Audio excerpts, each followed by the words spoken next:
আমাদের ছাদ বাগানে সাজনা গাছ, এটা বীজ থেকে হওয়া গাছ। সাজনা গাছ কিন্তু অনেক উপকারী।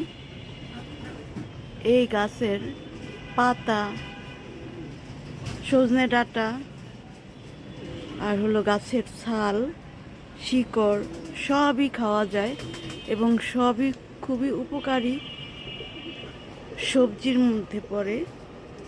এই গাছের ছালটাও হালকা সিদ্ধ করে শুটকি দিয়ে ভর্তা করলে সরিষার মতো একটা ঝাঁজ আসে। এটা ঠান্ডা, জ্বর, কাশি থাকলে খুব উপকার হয়। তো এই ঔষধি গাছ।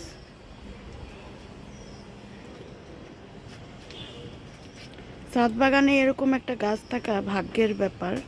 তা আলহামদুলিল্লাহ, আল্লাহ আমাদেরকে দিয়েছেন।